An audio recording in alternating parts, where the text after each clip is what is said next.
I immediately grab my purse, run to the bathroom, and dispose of any evidence that I had. Nobody was about to catch me with none of them letters. You can't say it was me. You won't say it was me because all the evidence is being destroyed. So this story time is gonna be about how I went down in church and how I was a stalker basically at the age of 12, and also about how my sisters did me dirty, how it went down in the church. In the church, y'all. I'm about to tell y'all about how it went down, where it went down, why it went down, and I'm gonna give you the nitty-gritty and what it really is, okay?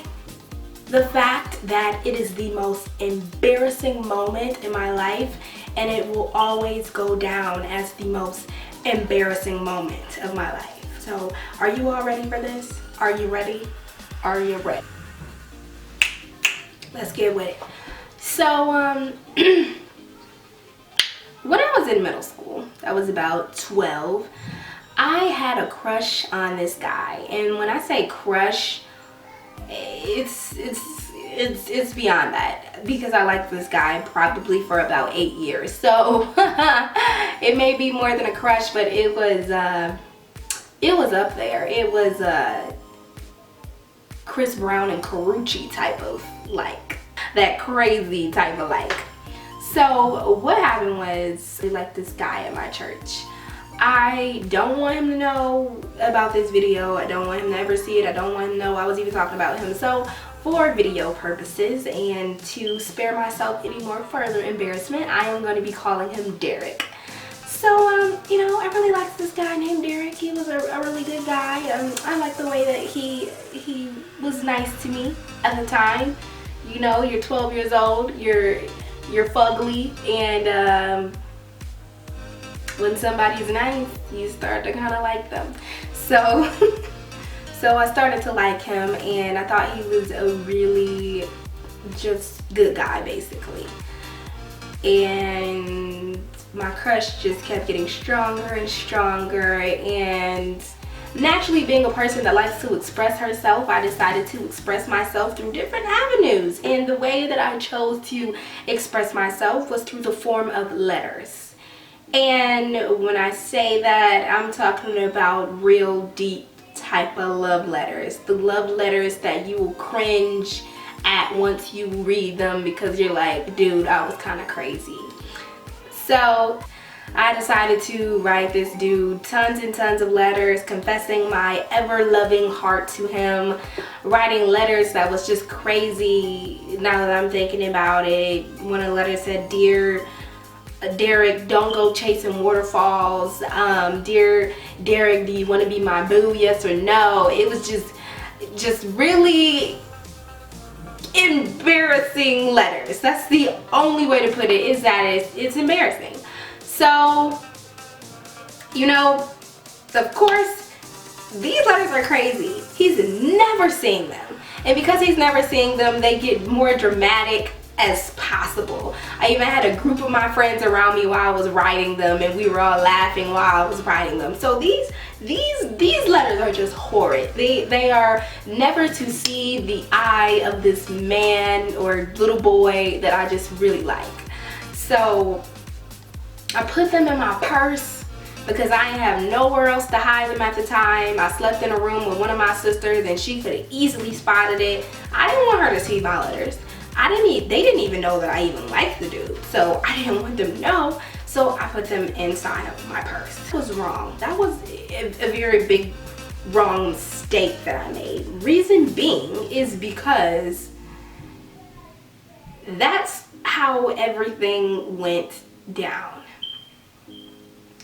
So at my church, we have this thing every year where we go inside of this big gymnasium, and everybody comes out, and it's just this big event, and it's for a week. We have church every single day for a week. So Monday through Saturday, we were there.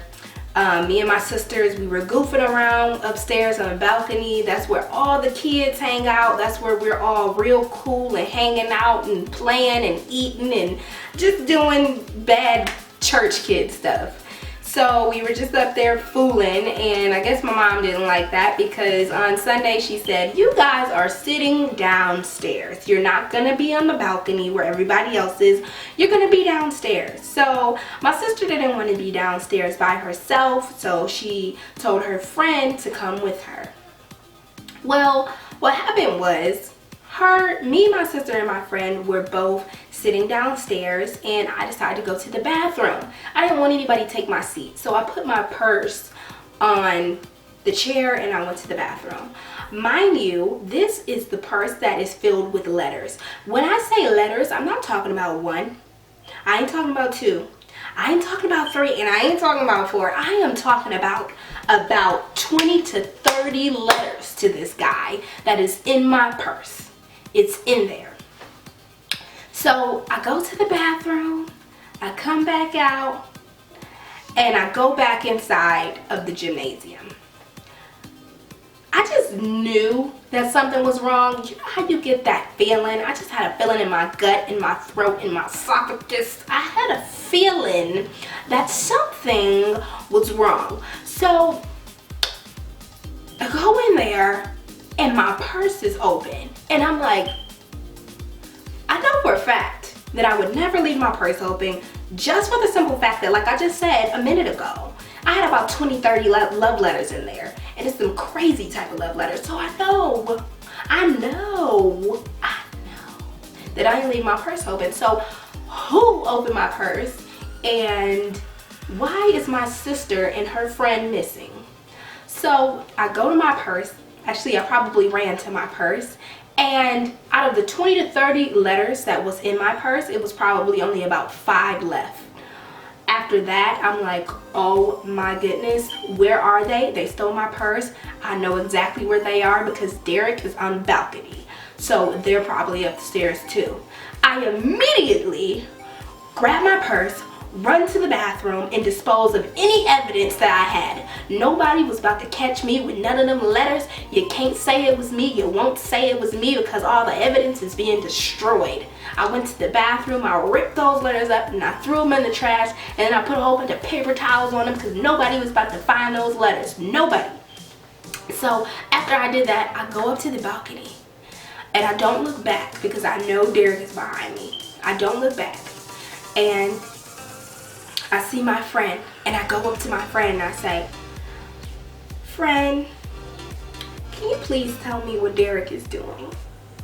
And she tells me that he's reading something, a piece of paper.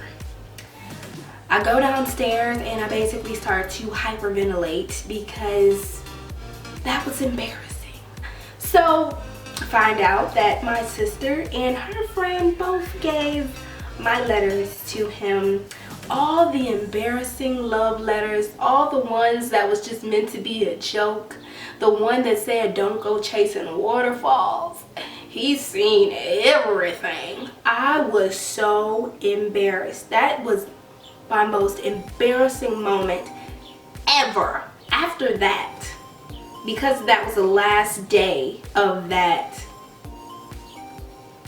because that was the last day of that revival, I didn't have to see him for a whole week.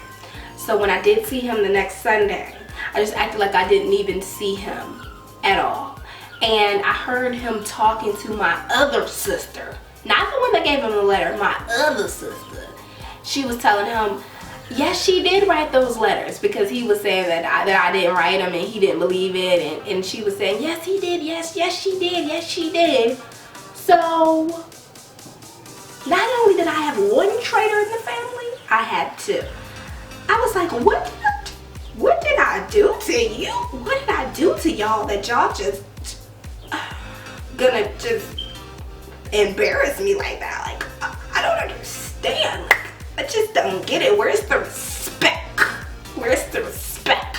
So I was just extremely embarrassed. It was the most embarrassing thing ever to me, and I hope that never happens again. It won't happen again because I will never be a stalker again in my life, okay? And it won't happen because I will never leave a letter in my purse again. If I write a letter, I'm gonna rip it up right after I write it. it's not gonna be in my purse no more. It's gonna be ripped up, thrown out. You ain't never gonna see that letter again. You will never catch me again in the act of letterism. It ain't happening, okay? So that is my most embarrassing moment ever. And I hope you all like that story. I have, like I said before, many other craziness type of stories, and I will be sharing them all with you all. So thank you all so much for watching. XOXO.